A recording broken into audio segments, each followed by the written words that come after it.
ज्ञानवापी परिसर। कुछ लोग इसे ज्ञानवापी मस्जिद और कुछ ज्ञानवापी मंदिर कहते हैं। ये एक बार फिर से विवादों में आ गया है। पुरातत्व विभाग ने इसका सर्वे कार्य पूरा कर लिया है और अब इसकी 839 पन्नों की रिपोर्ट सौंप दी है। क्या है इस रिपोर्ट में? और जिस मंदिर को तोड़कर ज्ञानवापी मस्जिद बनाई गई थी, या जिस पर विवाद है, उसे सर्वप्रथम किसने बनाया था और उसके बाद किस किस ने उसका पुनः निर्माण कराया और किस किस के काल में क्या क्या हुआ, ये जानेंगे हम आज की वीडियो में। ज्ञानवापी मंदिर या ज्ञानवापी परिसर, जिसे आज के समय में एक विवादित स्थल कहा जाता है। क्या आप इसका इतिहास जानते हैं? कितना पुराना है मंदिर और जिस मंदिर को तोड़कर मस्जिद बनाई गई, या मस्जिद के नीचे जिस मंदिर की दीवार आपको दिखाई दे रही है, उसका निर्माण किसने किया? उसका पुनः निर्माण किसने किया था?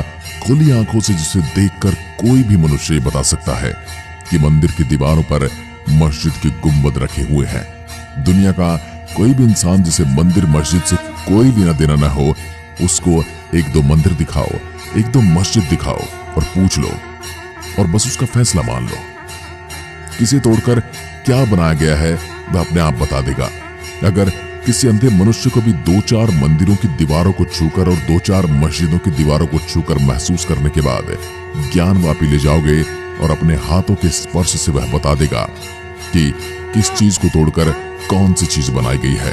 मंदिर के ऊपर का निर्माण बिल्कुल साफ दिखाई देता है और अपने मंदिर होने की गवाही चीख चीख कर दे रहा है।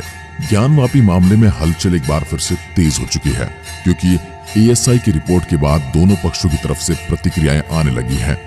एक हैदराबादी सांसद जो अपने आप को भारत के मुस्लिमों का पक्षकार और उनकी अगुवाई करने वाला समझता है, हालांकि उसे वोट परसेंटेज 1 से भी कम ही मिलता है, उसने ASI को हिंदुत्व की कठपुतली तक कह दिया है।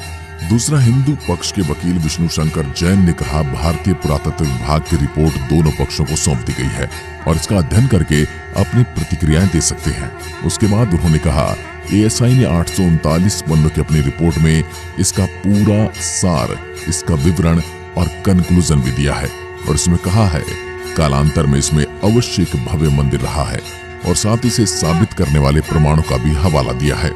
काशी विश्वनाथ मंदिर के इतिहास से जुड़ा हुआ है ज्ञानवापी मस्जिद का इतिहास। अब जानते हैं क्या है ज्ञानवापी मस्जिद के विवाद का इतिहास और क्या है इसके शिव मंदिर होने के दावे, क्या कहते हैं प्राचीन ग्रंथ और शोध। इतिहासकार कहते हैं कि 1194 में मोहम्मद गोरी ने काशी स्थित मंदिर को लूटकर इसको तुड़वा दिया था। लेकिन मोहम्मद गोरी से पहले इसे किसने बनवाया था? आपने देखा होगा कि अयोध्या में भी एक बार अयोध्या का पुनः निर्माण हुआ था, जिसे बाद में औरंगजेब, बाबर और कई मुस्लिम आक्रांताओं की मार झेलनी पड़ी।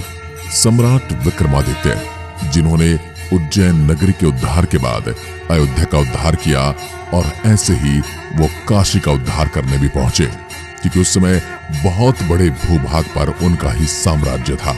वही अफगानिस्तान से लेकर श्रीलंका तक, म्यांमार से लेकर गुजरात तक उन्हीं का राज्य था। तो उन्होंने भारत के प्रमुख मंदिरों को एक बार फिर से जीर्णोद्धार कराया, उन नगरियों को एक बार फिर से खोज निकाला जिन्हें लोग धीरे धीरे भूलने लगे थे। काशी के जीर्णोद्धार तक हजारों साल तक काशी यूं ही चलती रही और इसका महत्व और बढ़ने लगा, जिसकी खबर मुस्लिम हमलावर मोहम्मद गोरी को पड़ी, जिसने मंदिर को लूटकर तुड़वा दिया। फिर जब मंदिर बना लिया गया तो 1477 में जौनपुर के शर्की सुल्तान महमूद शाह द्वारा मंदिर को तुड़वाकर मस्जिद बनवाई गई।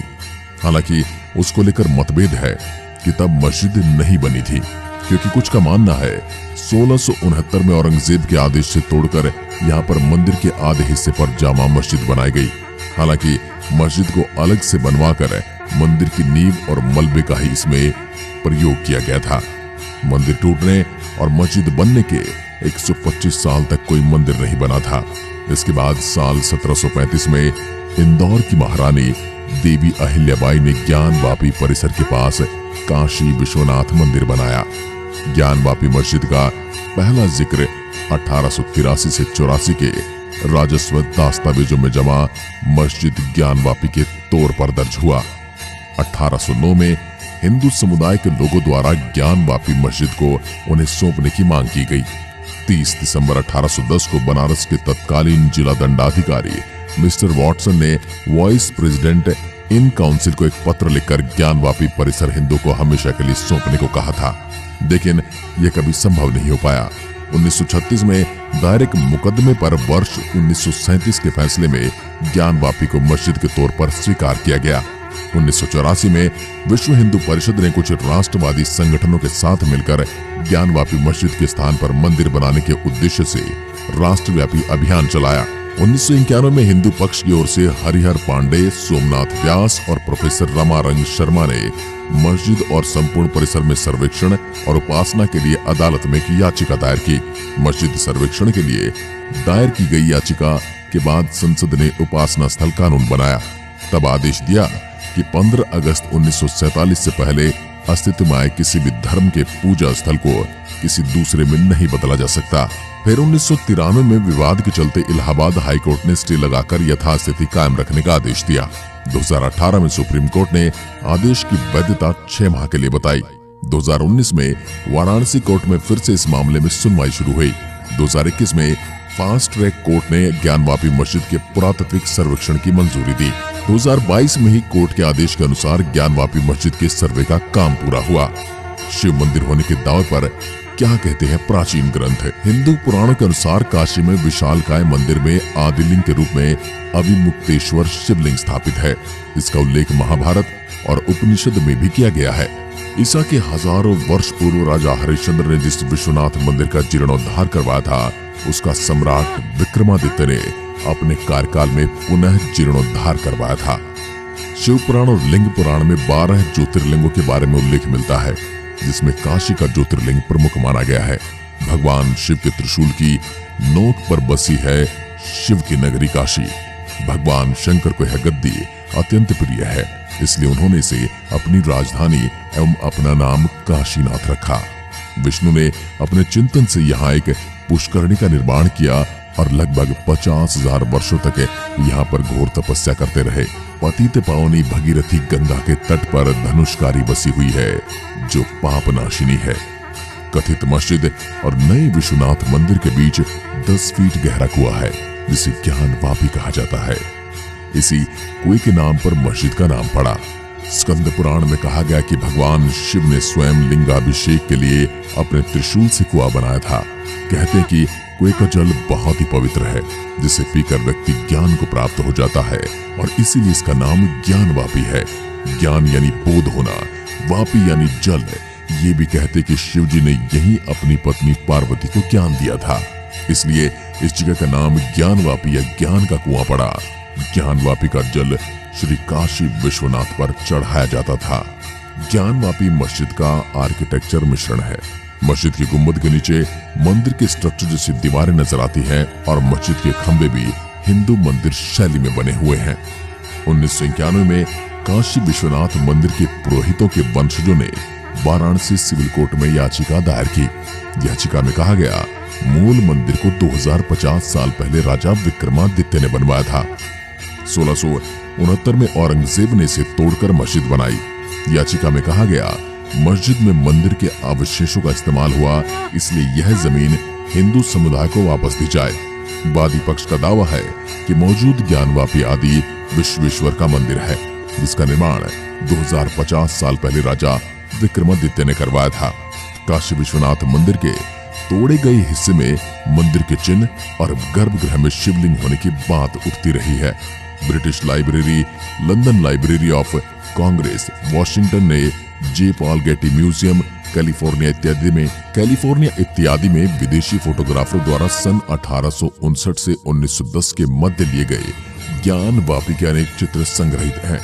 एक विदेशी फोटोग्राफर सैमुअल बॉन के द्वारा फोटो 1863 और 1870 के बीच लिया गया था। इसके कैप्शन में लिखा है, ज्ञानवापी या ज्ञान का कुआं, बनारस। तस्वीर में हनुमान जी की मूर्ति, घंटी एवं खंभों की नक्काशी दिखाई दे रही है। ज्ञानवापी को लेकर हिंदू पक्ष का दावा है, ज्ञानवापी विवादित ढांचे की जमीन के नीचे 100 फीट ऊंचा हिंदू विश्वेश्वर का स्वयंभू ज्योतिर्लिंग है। विवादित ढांचे की दीवारों पर देवी देवताओं के चित्र हैं हाल ही में मस्जिद के सर्वे में यह खुलासा हुआ कि तहखानों में एक शिवलिंग है। तहखाने में स्तंभ में मूर्तियां अंकित हैं। वहां कई मूर्तियों और कलश के होने की बात कही जा रही है। ज्ञानवापी मस्जिद की दीवारों पर स्वास्तिक, त्रिशूल और ओम के निशान पाए गए हैं। इसे मगरमच्छ का शिल्प है। जहां नमाज पढ़ी जाती है वहां दीवारों में जगह जगह ओम आदि लिखे हुए हैं। यदि मुस्लिम स्कॉलर की माने तो ऐसी जगह पर नमाज अदा ही नहीं की जा सकती, खासकर ऐसी जगह जो किसी दूसरे की जमीन पर या दूसरे की इमारत पर कब्जा करके बनाई गई हो। स्तंभ अष्टकोण में बने हुए हैं और हिंदू मंदिरों में ऐसे ही स्तंभ पाए जाते हैं। मस्जिद की ओर मुंह किए हुए नंदी इस बात को दर्शाता है कि उसी ओर शिवलिंग है।